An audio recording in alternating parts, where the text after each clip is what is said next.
علی بھائی، آج کا پہلا سوال ہے۔ ہمارے ہاں پورے بر صغیر یعنی پاکستان، انڈیا اور بنگلہ دیش میں بریلوی مکتب فکر کی مساجد میں نماز جمعہ کے فوراً بعد صلاۃ و سلام یعنی مصطفیٰ جان رحمت پہ لاکھوں سلام صلی اللہ پڑھنے کا علیہ وآلہ رواج ہے۔ وسلم۔ جب ان کے علماء سے پوچھیں تو وہ کہتے ہیں کہ درود و سلام اللہ تعالیٰ کی سنت ہے، لہٰذا اس کے لیے کوئی بھی وقت مختص کیا جا سکتا ہے، جبکہ دوسری طرف وہابی لوگ یعنی دیوبند اور اہل حدیث اسے بدعت کہتے ہیں۔ قرآن و سنت کی روشنی میں درست موقف کیا ہونا چاہیے؟ دیکھیں، اس میں تو کوئی شک نہیں ہے کہ درود شریف اللہ تعالیٰ کی جو نفلی عبادات ہیں ان میں سے ایک افضل ترین عبادت ہے، اور یہ درود شریف اللہ کی عبادت ہے، نبی صلی اللہ علیہ وآلہ وسلم کی عبادت نہیں ہے، کیونکہ اس میں آپ کیا کہتے ہیں؟ اللہم صلی علی محمد، اے اللہ آپ بھیجیں محمد صلی اللہ علیہ وآلہ وسلم پر درود یا رحمت، اللہم صلی علی محمد وعلی آل محمد۔ تو اللہ تعالیٰ سے ریکویسٹ کی جاتی ہے، تو یہ دعا ہے، اور دعا ہے عبادت۔ جامعہ ترمذی کے اندر، ابو داؤد میں، سنن نسائی میں حدیث ہے، الدعاء هو العبادہ، دعا ہی تو عبادت ہے۔ اور اس کے بعد نبی علیہ السلام نے جب یہ بات ارشاد فرمائی الدعاء هو العبادہ، پھر آپ نے سورۃ المؤمن کی آیت نمبر 60 تلاوت کی، ادعونی استجب لکم ان الذین یستکبرون عن عبادتی، اے میرے بندو مجھ سے مانگو میں تمہاری دعا کو قبول کروں گا، بے شک وہ لوگ جو میری عبادت سے تکبر کرتے ہیں۔ بات دعا کی ہو رہی تھی لیکن آیا عبادت سے، کیونکہ دعا عبادت ہے، ایاک نستعین بھی عبادت ہے، دعا مانگنا۔ اسی لیے ہم کہتے ہیں کہ صرف اللہ ہی کو پکارا جائے۔ تو جو لوگ میری عبادت سے تکبر کرتے ہیں میں انہیں ذلیل و خوار کر کے جہنم میں داخل کروں گا۔ سورۃ المؤمن، جسے سورہ غافر بھی کہتے ہیں، اس کی آیت نمبر ہے 60۔ اللہم اجرنا من النار، آمین۔ تو اس کے تحت درود شریف جو ہے یہ اللہ کی عبادت ہے، چونکہ وہ دعا ہے، لہٰذا جو عبادت ہے اس کے اوپر تو کوئی دوسری بات ہو ہی نہیں سکتی ہے۔ اور درود شریف کے حوالے سے تو ہمیں اللہ تعالیٰ نے قرآن حکیم میں حکماً یہ بات ارشاد فرمائی ہے، سورۃ الاحزاب کی آیت نمبر 56، ان اللہ وملائکتہ یصلون علی النبی یا ایھا الذین آمنوا صلوا علیہ وسلموا تسلیما اللہم صلی علی محمد وعلی آل محمد واصحابہ اجمعین الی یوم الدین، آمین۔ یہ آیت مبارکہ میں اللہ تعالیٰ نے واضح حکم دیا ہے کہ بے شک اللہ اور اس کے فرشتے نبی صلی اللہ علیہ وآلہ وسلم پر درود پڑھتے ہیں، اے ایمان والو تم بھی نبی صلی اللہ علیہ وآلہ وسلم پر درود اور خوب سلام بھیجو۔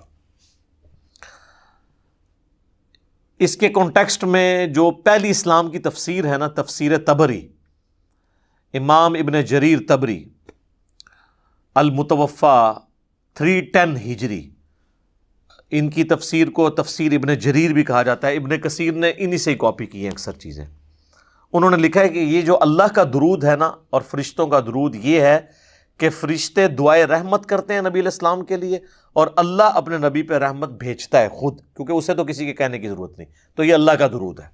اللہ کا درود ہمارے والا درود نہیں ہے، ہمیں اللہ کو ریکویسٹ کرنی ہوتی ہے، اللہ تو خود ہی رحمت فرما دیتا ہے۔ تو درود و سلام کے حوالے سے یہ ذہن میں رکھیے گا کہ یہ آیت جب ان اللہ و ملائکتہ نازل ہوئی تو بخاری اور مسلم دونوں میں موجود ہے کہ صحابہ نے عرض کیا، اللہ کے محبوب علیہ السلام ہم نے آپ پر سلام تو سیکھ لیا ہے، السلام علیکہ ایھا النبی، جو آپ نے سکھایا ہے تشہد کے اندر، ہم آپ پر درود کیسے پڑھیں؟ تو پھر آپ صلی اللہ علیہ وآلہ وسلم نے نماز والا درود ابراہیمی تعلیم فرمایا۔ اور جو لوگ بدبختی پہ اترے ہوئے ہیں وہ اس کو وہابی درود کہنا شروع کر دیتے ہیں، حالانکہ بخاری مسلم میں نبی علیہ السلام نے یہ درود سکھایا ہے۔ حتیٰ کہ تفسیر نعیمی جو مفتی احمد یار خان نعیمی اور ان کے بیٹے نے مل کے لکھی ہے، اس میں واضح انہوں نے لکھا ہے کہ درود ابراہیمی جو ہے یہ ایک ناقص درود ہے نماز کے باہر، اور یہ پڑھنا گناہ ہے، نعوذ باللہ، گناہ۔ وہ کہتے ہیں نماز کے اندر تو درست ہے، وہ کہتے ہیں گناہ کی جسٹیفیکیشن وہ یہ دیتے ہیں کہ جی اس میں تو اللہ کا حکم پورا نہیں ہو رہا، کیونکہ اللہ تو کہہ رہا ہے درود اور سلام دونوں بھیجو، تو اس میں تو صرف درود ہے، سلام کوئی نہیں ہے۔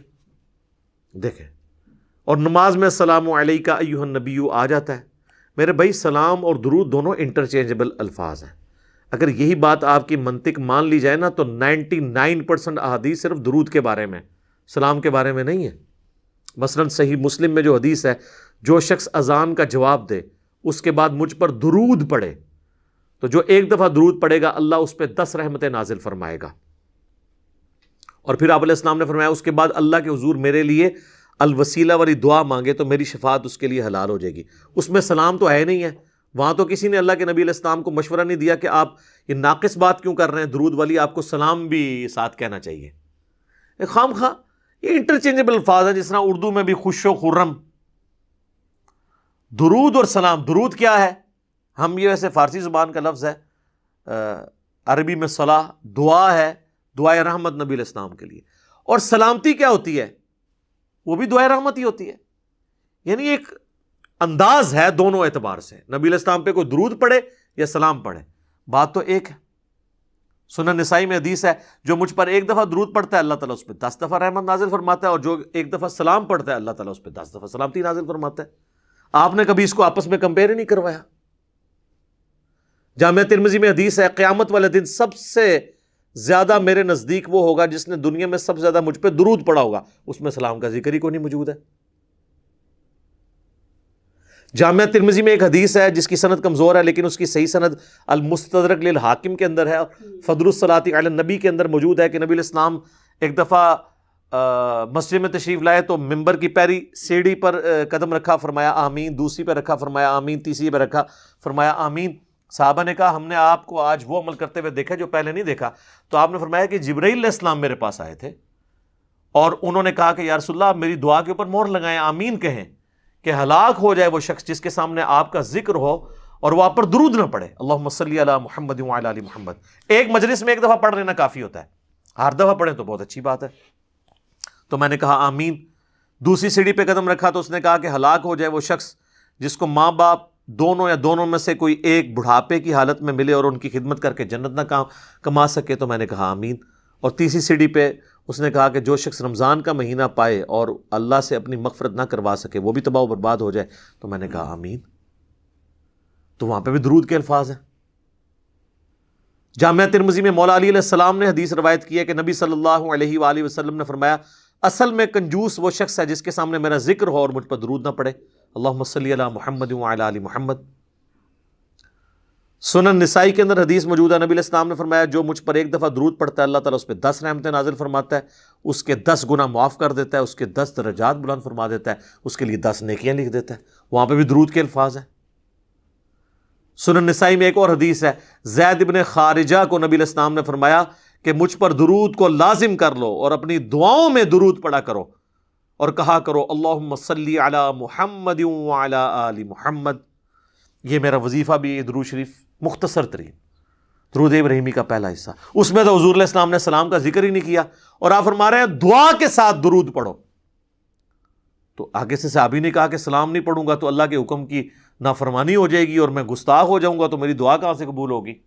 کہانیاں کروائی ان لوگوں نے. درود کے الفاظ ہیں.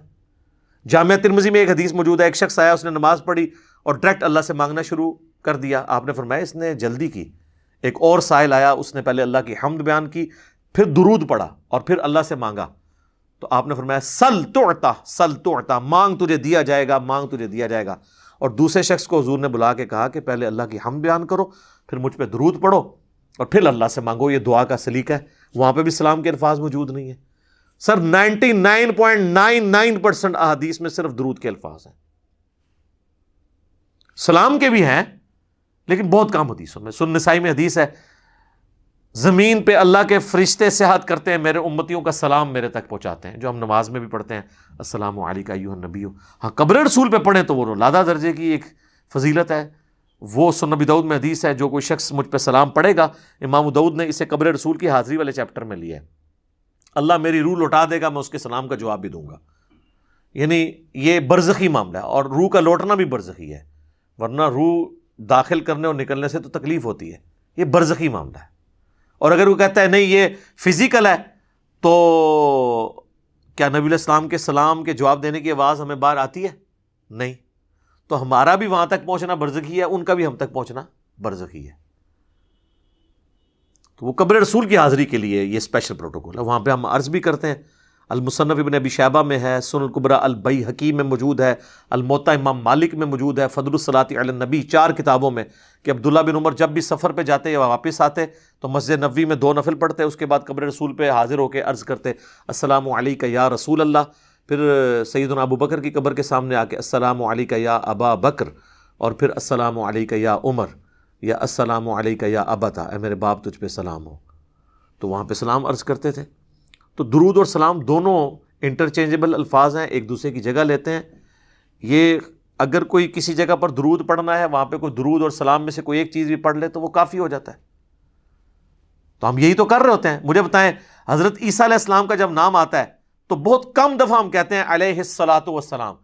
اکثر ہم کیا کہتے ہیں؟ عیسیٰ علیہ السلام، ابراہیم علیہ السلام. لیکن محمد علیہ السلام آپ نے بہت کم سنا ہوگا، کیونکہ وہاں ہم صلی اللہ علیہ وآلہ وسلم کہہ رہے ہوتے ہیں. ادروائز یہاں پہ بھی محمد علیہ السلام بھی کہہ سکتے ہیں آپ، کوئی حرج نہیں ہے. تو یہ خام خواہ ان چیزوں کو یہ ایشو بناتے ہیں اور پھر لوگوں کے اوپر فتوے لگاتے ہیں.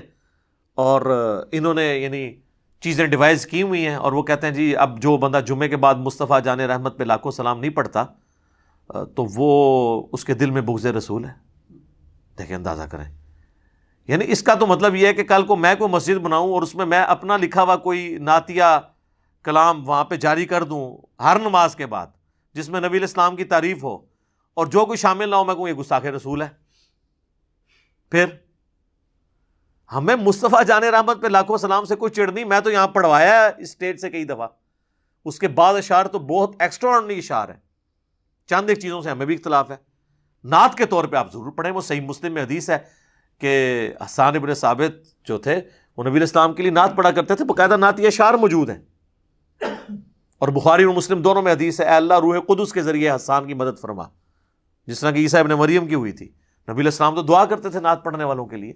نعت کے طور پہ ضرور پڑھیں، لیکن جب آپ کسی چیز کو اجتماعی عبادت کی شکل دیں گے اور اسے کسی جگہ فکس کریں گے، جس طرح انہوں نے ہر نماز جمعہ کے بعد صلاۃ والسلام کھڑے ہو کے یوں پڑھتے ہیں اور اسے فکس کر لیا اس اعتبار سے، اور کھڑے ہو کر صلاۃ والسلام ایک دائرہ بنا کے، اور جو نہیں پڑھتا اس کو کہتے ہیں اس کے دل میں بغض ہے. حالانکہ ان سے پوچھے کہ صحابہ کرام صلاۃ والسلام اس طرح جمعے کے بعد پڑھتے تھے؟ ہیں اینج کریں گے، عربی میں ہی بتا دیں کہ پڑھتے تھے کہ نہیں. ہم کہتے ہیں یار اذان کے ساتھ درود نہ پڑھو، اذان کے بعد آپ درود اور دعا مانگو. مسلم شریف میں حدیث ہے شفاعت واجب ہو جائے گی. پہلے کیوں پڑھتے ہو؟ اس کا حصہ کیوں بنا دیا ہے؟ وہ کہتے ہیں ہم وقفہ کر لیتے ہیں، اور وقفہ بھی کرتے ہیں جب بجلی ہو، جب بجلی آف ہو، اسپیکر بند ہو، تو بغیر صلاۃ والسلام کے ہی اذان دے دیتے ہیں، کیونکہ وہ کسی اور کو سنا رہے ہوتے ہیں. تو کہتے ہیں جی کیا ہوا اگر ہم نے پہلے ملا لیا؟ تو ہم کہتے ہیں کیا حضرت بلال نے صلاۃ والسلام پڑھا تھا؟ ہیں؟ اور یہ سیم بات غلام مسعود سعیدی صاحب نے بھی شرح صحیح مسلم میں، بریلویوں کے خود اتنے بڑے محدث گزرے ہیں اور کسی حوالے سے میرے استاد بھی ہیں، تو انہوں نے لکھا ہے کہ حضرت بلال کے دل میں ہم سے زیادہ عشق رسول تھا، لیکن وہ اذان سے پہلے درود و سلام نہیں پڑھا کرتے تھے. اور ان کی مسجد میں بلکہ 1-2 راتیں رہا بھی ہوں، تو انہوں نے منع کیا ہوا تھا وہاں. کبھی کبھار وہ اپنے مکتب فکر کے شر سے بچنے کے لیے 3-4 دن بعد نا ایک دفعہ درود پڑھوا لیتے تھے، وہ بھی بعد میں. ویسے وہ اذان کے ساتھ درود نہیں پڑھواتے تھے. تو ہم جب کہتے ہیں تو وہ فوراً فتویٰ لگاتے ہیں. وہ کہتے ہیں نہیں بغض ہے جبھی تو منع کر رہے ہیں نا. ٹائم کوئی اللہ نے بتایا نہیں ہے. اگر اللہ نے ٹائم نہیں بتایا تو جب مرضی پڑھیں. تو سر پھر ہم آپ سے عرض کریں گے، کیا آپ مسجد میں جاتے وقت ٹوائلٹ کی دعا پڑھیں گے، یا ٹوائلٹ میں جاتے وقت دعا پڑھتے ہوئے ساتھ دروشی بھی پڑھیں گے؟ تو خود ہی ان کو سمجھ آ جائے گی بات کی کہ ہر چیز کا ایک وقت ہے. یہ تو اسی طریقے سے ہے، دروشی کا اگر کوئی وقت نہیں ہے تو پھر آپ قیام کے اندر سورہ فاتحہ کی جگہ دروشی پڑھنا شروع کر دیں گے، اپنی مطلب سے چیزوں کو اپنی مرضی سے چینج کریں گے. تو آپ حدیث سن لیں جامعہ ترمذی کے اندر، عبداللہ بن عمر کے سامنے ایک شخص کو چھینک آئی، اس نے کہا الحمدللہ والسلام علی رسول اللہ، تمام تعریفیں اللہ کے لیے اور سلام ہو نبی صلی اللہ علیہ وآلہ وسلم پر. اچھا الصلاۃ والسلام نہیں انہوں نے پڑھا. یہ کہتے ہیں نا درود سلام کے بغیر ناقص ہے، تو سلام تو درود کے بغیر اس سے بڑا ناقص ہوگا، کیونکہ اصل چیز تو درود ہے.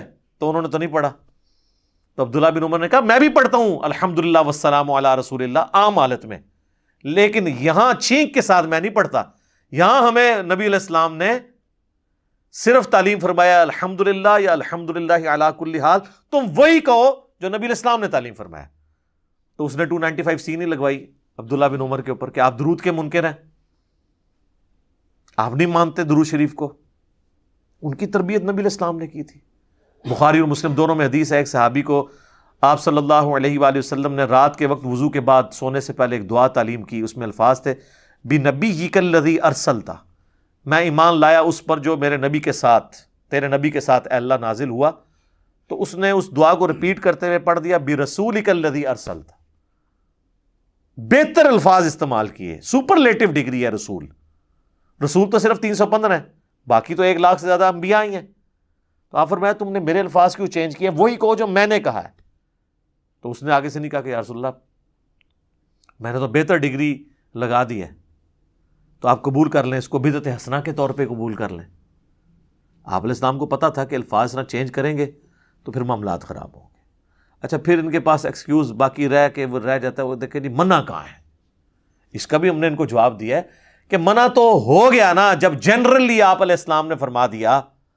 صحیح مسلم میں 2005 نمبر حدیث امام جعفر نے امام باقر سے، اور امام باقر نے جابر بن عبداللہ سے روایت کی رضی اللہ عنہم اجمعین و علیہم السلام اجمعین، کہ نبی علیہ السلام ہر خطبے سے پہلے کہتے تھے اما بعد فإن خیر الحدیث کتاب اللہ وخیر الہدی ہدی محمد صلی اللہ علیہ وآلہ وسلم وشر الامور محدثاتها وکل محدثۃ بدعہ وکل بدعۃ ضلالہ وکل ضلالۃ فی النار۔ کچھ الفاظ مسلم کے ہیں، کچھ سنن نسائی کے، کچھ ترمذی کے۔ آگاہ ہو جاؤ، سب سے بہترین کلام اللہ کی کتاب ہے، سب سے ہدایت یافتہ راستہ محمد صلی اللہ علیہ وآلہ وسلم کا ہے، بدترین کام وہ ہیں جو دین میں خود سے داخل کر دیے جائیں، اور وہ تمام کام بدعتیں ہیں، تمام بدعتیں گمراہیاں ہیں، اور تمام گمراہیاں آگ میں لے جانے والی ہیں۔ اللہم اجرنا من النار، آمین۔ تو اب حضور آپ کو کیسے منع کریں؟ آپ جنرل کہہ رہے ہیں کہ میں نے جو تعلیم کیا اس سے ہٹ کے آپ نے نہیں کرنا۔ بخاری اور مسلم دونوں میں حدیث ہے من احدث فی امرنا ھذا فہو رد، جس نے ہمارے دین میں جو ہم نے تعلیم کیا ہے کوئی بات نہیں داخل کر دی، وہ مردود ہے۔ اگر کوئی کہے گا نا میں فجر کے 3 فرض پڑھوں گا، ایک فالتو ہی ہے، مردود ہو جائے گی۔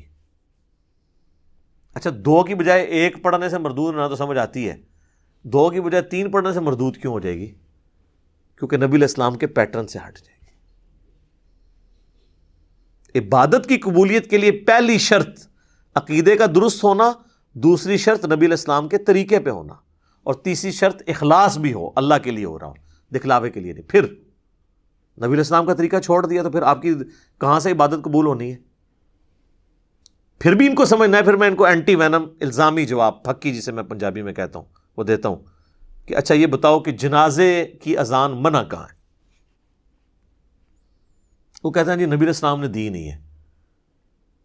یہ تو کوئی ایکسکیوز نہیں ہے۔ اذان کیا برا کام ہے؟ نیکی کا کام ہے، کرو۔ بخاری مسلم میں حدیث ہے اذان کی آواز سن کے شیطان کی ہوا خارج ہو جاتی ہے اور وہ بھاگ جاتا ہے۔ تو آپ کو جو بعد میں قبر پہ جا کے آپ اپنی اذان خود سے دیتے ہیں شیطان کو بھگانے کے لیے، جنازے کے وقت بھی بھگائیں نا۔ تو کہتے ہیں نہیں جی وہ تعلیم نہیں کی نبی علیہ السلام نے، تو پھر آپ کی اپنی ڈیفینیشن خود ہی خراب ہو گئی نا۔ ہم بھی یہی کہتے ہیں جو تعلیم نہیں کی وہ نہیں کرنا، اور کچھ زیادہ کوئی چتر بننے کی کوشش کرتے ہیں، وہ کہتے ہیں جی یہ جنازے دی اذان وہ ہوندی ہے جڑا بچہ پیدا ہوتا ہے نا اس ٹائم کہانی دیتی جاتی ہے، ایڈی لمبی کہانی بنا دے جے۔ یہ کس آیت اور حدیث میں لکھا ہوا ہے کہ یہ وہ والی اذان ہوتی ہے؟ خام خواہ اذان کا مقصد ہمیشہ نماز کے اعتبار سے لوگوں کو بلانا ہوتا ہے، تو اس کا تو مطلب ہے کہ جب بچے کے کان میں اذان دی جائے تو اسپیکر میں دیا کریں تاکہ سارے گھر آپ کے پہنچ جائیں، اور کہیں جی آج جنازہ پڑھنا آیا ہے، دسو کدوں ہونا ہے، پھر اس طرح کی گلاں ہون گے تو یہی جواب اسی دیا گے نا۔ نان سینس باتیں کرتے ہیں۔ عید کے لیے میں نے بات کی، وہ کہتے ہیں نہیں دیکھیں جی بخاری مسلم میں آتا ہے کہ نبی علیہ السلام عید کی اذان نہیں دیا کرتے تھے، صرف جماعت ہوتی تھی۔ تو اس میں منع تو کہیں نہیں لکھا ہوا کہ آپ منع کرتے تھے، کیونکہ آپ تو کہتے ہیں جو اللہ کے نبی نے کیا یا نہیں کیا، اگر وہ اچھا کام ہے اور منع نہیں کیا تو جائز ہے، تو عید کی اذان دے نا۔ تو کہیں گے نہیں، تو یہاں پہ بھی آپ یہی سمجھیں۔ تو یہ بدعت کو سمجھیں، یہ بہت سینسٹیو ایشو ہے، اس طرح تو ہر شخص اپنی مرضی کا دین ڈیوائز کرنا شروع کر دے گا۔ وہ کہتے ہیں نہیں جی ایک حدیث ہے صحیح مسلم کے اندر کہ جس نے اسلام میں اچھی بدعت جاری کی اسے ثواب ملے گا، اور جتنے لوگ عمل کریں گے اس کا ثواب بھی ملے گا. جس نے بری بدعت جاری کی تو اس کا وبال اس پہ ہوگا، اور جتنے لوگ عمل کریں گے ان کا وبال بھی اس پہ پڑے گا. سر یہ کہیں مسلم شریف میں ان الفاظ کے ساتھ نہیں ہے، یہ الفاظ ہیں سنت حسنۃ اور سنت سیئۃ. جس نے اچھی سنت جاری کی اور جس نے بری سنت جاری کی. اچھا طریقہ، سنت مانے طریقے کے. اور یہ پوری حدیث جو ہے یہ بیان نہیں کرتے، اس میں خود ہی کلیئر ہو جائے گا کہ نبی علیہ السلام کے پاس کچھ نیو مسلم آئے جن کے پاؤں میں جوتیاں بھی نہیں تھیں اور غربت کے آثار ان پہ نمایاں تھے. نبی صلی اللہ علیہ وآلہ وسلم نے خطبہ دیا مسجد کے اندر نماز کے بعد، اور اس میں آپ علیہ السلام نے قرآن پاک سے جو ہے وہ انفاق فی سبیل اللہ سے متعلق آیات تلاوت کی اور ترغیب دلائی.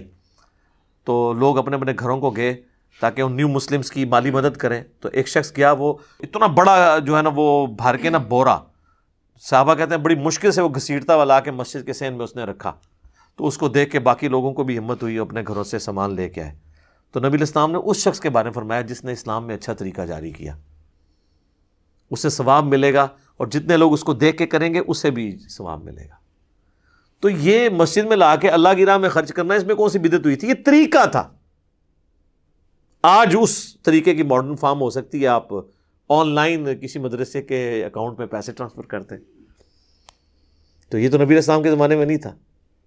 لیکن مسجد یا مدرسے کی خدمت کرنا مال کے ذریعے تو صحابہ کی سنت تھی. سیدنا عثمان نے 3 دفعہ جنت کی بشارت اسی کے اوپر پائی ہوئی ہے نا. طریقہ بدل گیا. طریقے تو بدلتے رہیں گے. نبی علیہ السلام نے اونٹ پہ حج کیا، ہم جو ہے وہ جہاز پہ جاتے ہیں. طریقہ بدلا لیکن عبادت کا طریقہ نہیں بدلا. مڑ مڑ کے بھی مثال دے دینا، وہ جی مسجد میں قالین ڈلوا لیے، اے سی لگوا لیے، یہ بدعت نہیں ہے سر، اس لیے کہ اس کا نماز سے کوئی تعلق ہی نہیں ہے. آپ تو زبان سے نیت کرتے ہیں، کبھی آج تک آپ نے کبھی دل میں بھی یہ نیت کی ہے، زبان سے تو نہیں کی ہوگی، کہ اوپر اس قالین کے، سامنے اس ٹھنڈے ٹھنڈے اے سی کے،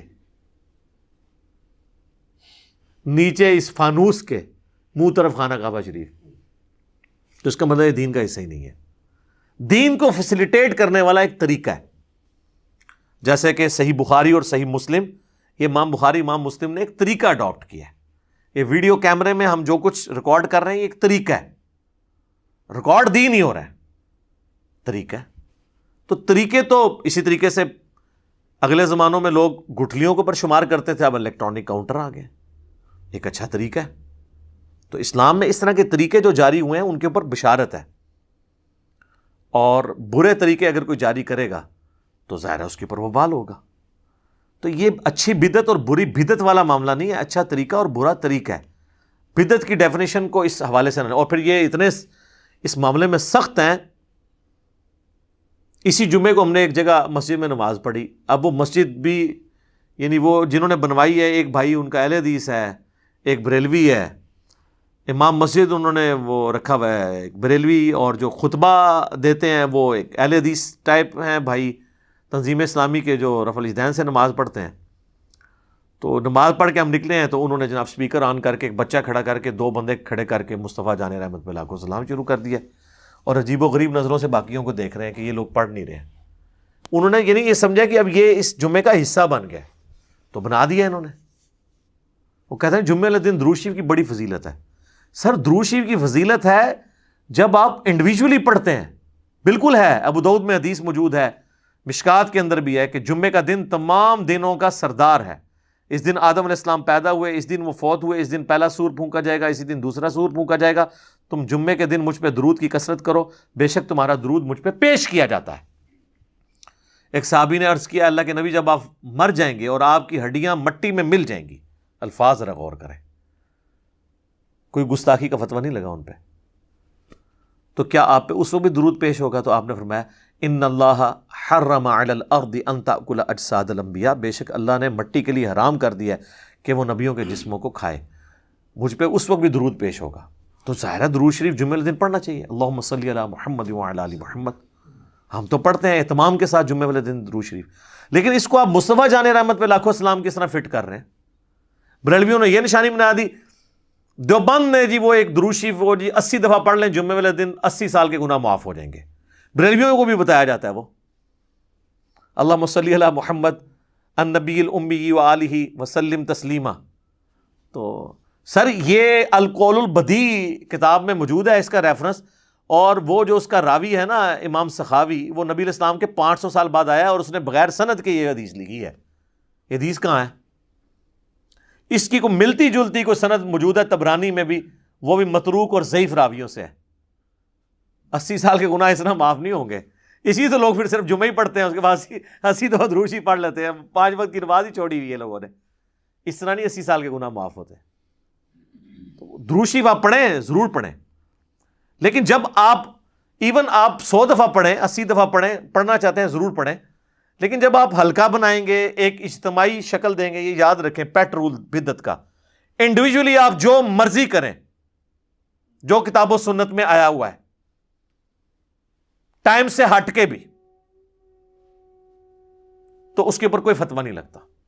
وہ ہر شخص کو حق حاصل ہے نفلی عبادت جس ٹائم مرضی کرے, اللہ جن اوقات کے اندر منع ہے. وہ ہم یہی کہیں گے کہ منع کن اوقات میں ہے. میں آپ کو نہیں کہوں گا اشراق آپ نے فجر کا وقت ختم ہونے کے 20 منٹ بعد ہی پڑھنی ہے, آپ بے شک 2 گھنٹے بعد پڑھ سکتے ہیں. لیکن جو اجتماعی چیزیں ہیں نا, جیسے ہی اجتماعیت آئے گی تو ہر وہ چیز جو نبی علیہ السلام نے تعلیم نہیں فرمائی بدعت ہو جائے گی. مثلا اگر کوئی اشراق کی اذان شروع کروا دے, اذان نہ بھی شروع کروائے, اعلانیہ کہنا شروع کر دے کہ آؤ جی اشراق پڑھیں, بدعت ہو جائے گی. ویسے مسجد میں لوگ جمع تھے, بائی چانس نفلی جماعت کروا لی, وہ بخاری مسلم میں حدیث ثابت ہے کہ ہو سکتا ہے. لیکن اسپیشلی روزانہ بیٹھنا, بندوں کو اکٹھا کر کے اشراق پڑھوانا جماعت کے ساتھ, بدعت. انڈیویجول آپ کریں, انڈیویجولی آپ تسبیح پہ پڑھیں, گٹھلیوں پہ پڑھیں, کوئی حرج نہیں ہے. ابو داؤد میں حدیث ہے, ایک صحابیہ پڑھ رہی تھی, نبی علیہ السلام نے اس کو منع نہیں کیا, بلکہ آپ نے کہا اس سے آسان وظیفہ تعلیم فرماتا ہوں, ہمارے نزدیک گٹھلیوں پہ پڑھنا جائز ہے, آپ تسبیح بھی پڑھ سکتے ہیں. لیکن اگر آپ بندے اکٹھے کر لیں اور آگے ایک چادر بچھا کے گٹھلیاں رکھ لیں اور اجتماعی اس کو شکل دے دیں, تو اس کے اوپر بدعت کا فتویٰ لگ جائے گا. اور یہ میں بدعت کا فتویٰ اپنی طرف سے نہیں لگا رہا. سنن دارمی میں اتنی رکت انگیز حدیث ہے المقدمہ کے اندر, مقدمے کے اندر, سنت کی اہمیت کو اجاگر کرنے کے لیے. اور امام دارمی وہ ہیں جن سے آلموسٹ 70 احادیث امام مسلم نے لی ہیں. امام مسلم کے استاد ہیں امام دارمی. اور کتب ستہ کے بعد جس کتاب کا نمبر ہے نا, الموطا امام مالک اور مسند احمد کو چھوڑ کے, وہ سنن دارمی ہے. اس کے مقدمے میں یہ روایت موجود ہے, بریلویوں نے چھاپی بھی ہے, آپ خود پڑھ لیں. کوفے کی جامع مسجد کے اندر کچھ لوگ بیٹھ کے گٹھلیوں کے اوپر پڑھ رہے ہوتے ہیں سبحان اللہ, الحمدللہ, لا الہ الا اللہ, اللہ اکبر. سر اس سے افضل کوئی وظیفہ ہی نہیں ہے. صحیح مسلم میں حدیث ہے کہ جن چیزوں پہ سورج طلوع ہوتا ہے نا, مجھے ان کلمات سے بڑھ کر کوئی اور عزیز چیز نہیں ہے. جن پہ بھی سورج طلوع ہوتا ہے, یعنی دنیا اور جو کچھ اس کے اندر ہے, سے بڑھ کے مجھے محبوب ہے سبحان اللہ والحمدللہ ولا الہ الا اللہ واللہ اکبر. یہی تسبیح فاطمہ میں بھی الفاظ ہیں. تو ابو موسیٰ اشعری رضی اللہ تعالیٰ عنہ نے مسجد میں دیکھا کہ اس طرح, تو ایک بندہ بولتا ہے جی پڑھو 100 دفعہ سبحان اللہ. لوگ 100 دفعہ سبحان اللہ پڑھتے ہیں اور وہ اپنی گٹھلیاں پھینکتے ہیں. اب ان کو یہ عجیب لگا, انہوں نے بجائے کو فتویٰ لگانے کے نا, وہ عبداللہ ابن مسعود کے گھر آئے اور کہا کہ حضرت, وہ اس لیے بھی کہ عبداللہ ابن مسعود حضرت عمر کے یہ دور کی بات ہے, حضرت عمر کے دور میں وہ چیف جسٹس بھی تھے اور دین کو زیادہ جانتے تھے. تو یہ حضرت عمر یا حضرت عثمان کے دور کی بات ہوگی, کیونکہ حضرت علی کا زمانہ تو خلافت کا نہیں پایا. ابن مسعود 33 ہجری میں فوت ہوئے ہیں. تو عبداللہ ابن مسعود کو انہوں نے آگے کہا کہ آج میں نے مسجد میں ایسا کام ہوتے ہوئے دیکھا ہے جو میں نے نبی علیہ السلام یا ان کے اصحاب میں تو نہیں دیکھا.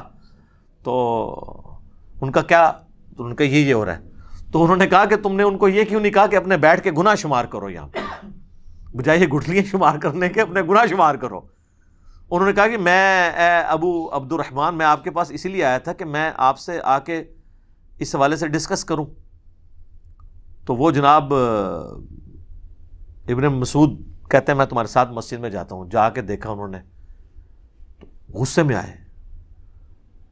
وہی الفاظ جو اکثر آپ کو عمر سیریز میں بھی, وہی حکم تباہ ہو جو تمہارا ستیہ ناس, ابھی تو اللہ کے نبی کے کپڑے بھی پرانے نہیں ہوئے، آپ صلی اللہ علیہ وآلہ وسلم کے برتن بھی نہیں ٹوٹے، اور آپ کے ساتھی بھی مر نہیں گئے سارے، اور اے امت محمدیہ تم نے اس طرح کی خرافات دین میں بدعت داخل کر دی ہیں۔ انہوں نے کہا کہ ہم تو سبحان اللہ الحمدللہ ہی پڑھے، انہوں نے کہا بیٹھ کے اپنے گناہوں کو شمار کرو، یہ طریقہ نبی علیہ السلام کا نہیں ہے تعلیم کیا ہوا، اپنی اپنی عبادت کرو۔ اور پھر ابن مسعود نے ایک جملہ بولا، وہ میں سمجھتا ہوں ان کی کرامت ہی ہے، انہوں نے کہا مجھے تو لگتا ہے تم میں سے اکثر لوگ، شاید اللہ کو بہتر پتہ ہے، مجھے تو لگ رہا ہے کہ دین سے ہی پھر جائیں گے۔ اور وہی ہوا، وہ اسی حدیث کے اندر وہ تابعی کہتے ہیں اللہ کی قسم میں نے ان میں سے کئی لوگوں کو نہروان کے مقام پر خوارج کی طرف سے مولا علی کے خلاف لڑتے ہوئے دیکھا، مجھے یاد آیا کہ ابن مسعود نے صحیح کیا جی، وہ خارجی ہو گئے۔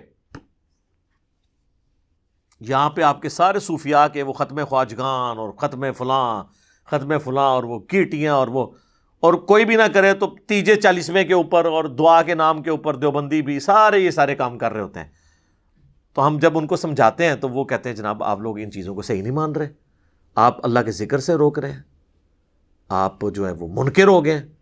تو خدا کے لیے ہوش کے ناخن لیں، یہ جو اس کو لازم کر کے جمعے کا حصہ بنا دیا ہوا ہے، بلکہ ہمارے تو پنجاب میں تو اکثر مساجد میں فجر کے بعد بھی یہ پڑھا جاتا ہے، جمعے والی بات نہیں رہی، اب تو فجر کے بعد بھی پڑھا جاتا ہے۔ اور کئی مساجد ایسی ہیں کراچی میں آپ چلے جائیں جہاں روزانہ ایک نیا سلام پڑھتے ہیں، وہ میرا لئے انہوں نے اسی لیے نیا رکھا ہے کہ جی دیکھیں ہم بدل کے پڑھ رہے ہیں، ہم نے ایک کو مخصوص نہیں کر لیا۔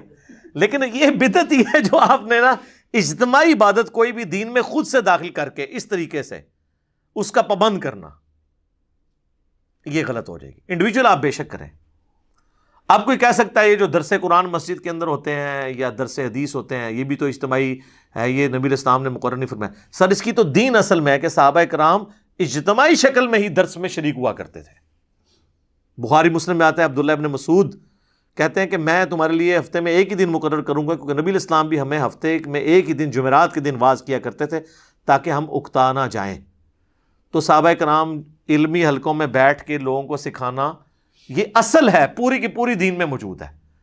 اس کے لیے آپ کوئی بھی ٹائم رکھ لیں، کوئی حرج نہیں ہوگا۔ یہ وہ اجتماعی حلقے ہیں جن کی اصل ہے،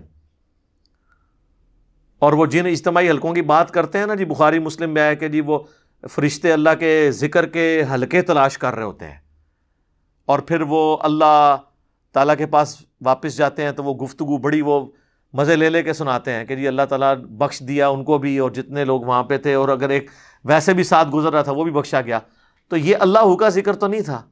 مسلم شریف میں الفاظ ہیں کہ جہاں پہ لوگ اکٹھے ہوتے ہیں قرآن کی تعلیم سیکھنے اور سکھانے کے لیے اور تلاوت کے لیے، قرآن کی تعلیم کے حلقے، بابوں کی تعلیم کے حلقے نہیں، کتابوں کی تعلیم۔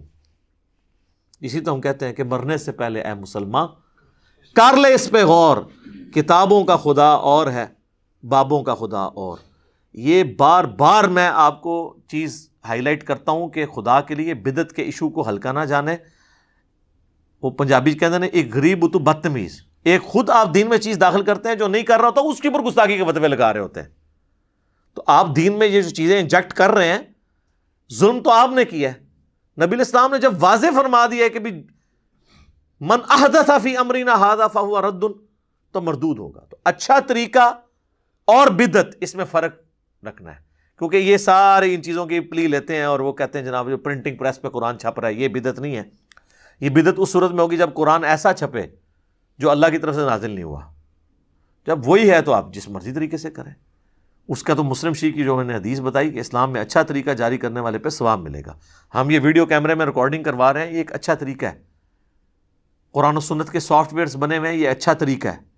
ان کو ان چیزوں کے ساتھ میچ نہ کریں، اور لہٰذا کسی پہ فتوے نہ لگائیں، اور پیار اور محبت کے ساتھ جو بندہ تنگ کرتا ہے نا، اس سے کوئی بحث کرنے کی بجائے میری یہ ویڈیو اس کو پیار محبت سے شیئر کروائیں کہ یار ایک بار یہ دیکھو تو صحیح کہ ایشو کیا ہے۔ اصل میں صلاۃ و سلام سے کسی کو چڑ نہیں ہے، مسئلہ یہ ہے کہ آپ وہ چیزیں اسلام کے اندر داخل کر رہے ہیں کہ جن کی اصل موجود نہیں ہے۔ میں آپ کو ایک مزے کی بات بتاؤں، یہ بات ہے 2000 کی یا 1999 کی نا، ہم دعوت اسلامی کا ایک مدنی قافلہ لے کے نا قائد اعظم یونیورسٹی گئے اسلام آباد۔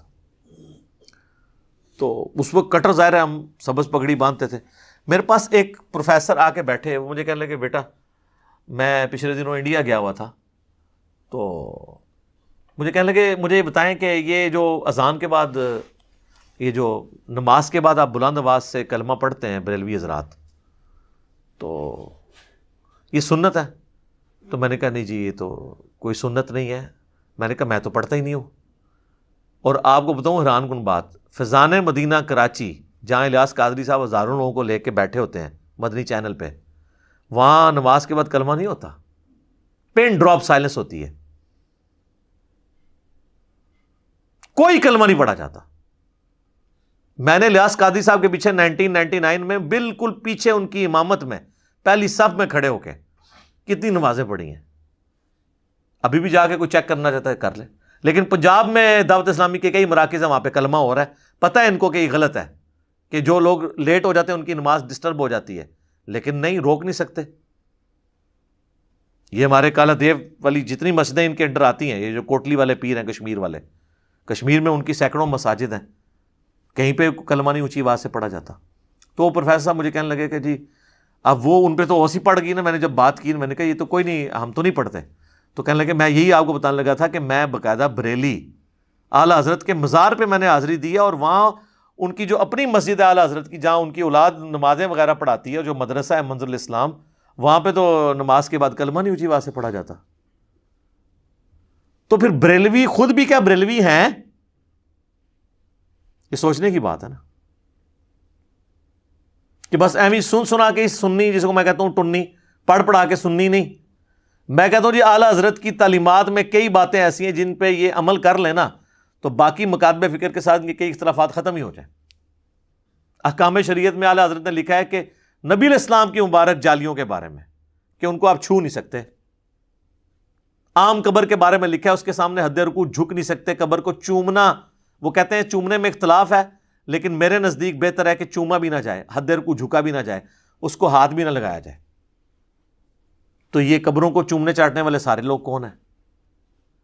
تو تعلیمات کو، اور اعلیٰ حضرت نے کوئی اسلام جاری نہیں کیا کہ بھی انہوں نے کہا کہ میری مسجد میں جو ہے مصطفیٰ جان رحمت پہ لاکھوں سلام پڑھا جائے. اب باقی انہوں نے وصایا شریف میں کہا تھا کہ میری میت کے ساتھ جو ہے نا وہ پڑھا جائے، وہ کعبے کے بدرود ہو جا تم پہ کروڑوں درود، وہ والا سلام. یہ والا اس میں پھر بھی نہیں ہے. لیکن یہ بھی مطلب میں ویسے انفارمیشن کے طور پہ بتا رہا ہوں، یہ نہ تسی کہو کہ جی یہ شروع کرا دینے جڑا اعلیٰ حضرت تو ثابت ہے. اعلیٰ حضرت سے نہیں ثابت دیکھنا، وہ آپ نے حضرت محمد صلی اللہ علیہ وآلہ وسلم سے ثابت دیکھنا ہے، جن کو آپ اعلیٰ نہیں کہتے ہیں، صرف حضرت محمد کہتے ہیں. فرق دیکھ لینا، وہ صرف حضرت محمد، یہاں اعلیٰ حضرت. ٹھیک ہے نا جی. میں کئی بار سنتا ہوں، آپ دیکھیں یہ اپنے علماء کے ناموں کے ساتھ اتنی لمبی لمبی دمیں، کئی بار یعنی مدنی چینل پہ میں نے دیکھا ہے نا کہ وہ الیاس قادری صاحب کا نام لیتے ہیں تو ان کے ساتھ اتنے القابات، ابو البلال فلاں فلاں فلاں، اپنی کتاب میں فرمان مصطفیٰ نقل کرتے ہیں، مصطفیٰ کلّہ صلی اللہ علیہ وآلہ وسلم.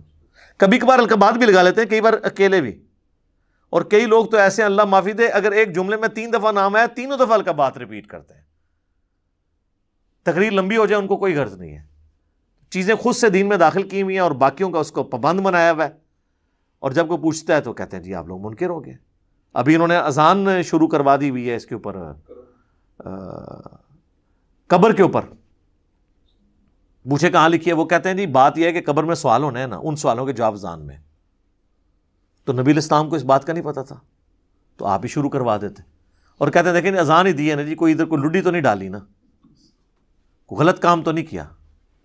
وہی بات پھر تو سر جنازے سے پہلے بھی اذان کروائیں، عید سے پہلے بھی اذان کروائیں، منع تو وہ بھی کوئی نہیں ہے، صرف ثابت نہیں ہے نا، کرواتے جائیں.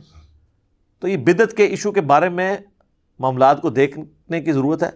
باقی یہ میں مانتا ہوں کہ اہل حدیث نے بھی ہر مسئلے کے اوپر جو بدعت کا فتویٰ لگایا نا، وہ بھی بالکل پھر غلط طرف چلے جاتے ہیں، وہ بھی ایکسٹریم رویے ہیں.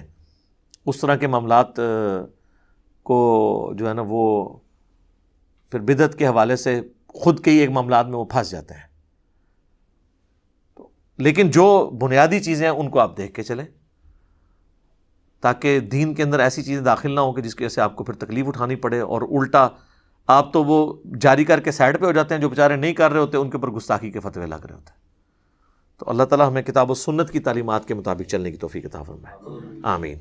ٹھیک ہوگا جی.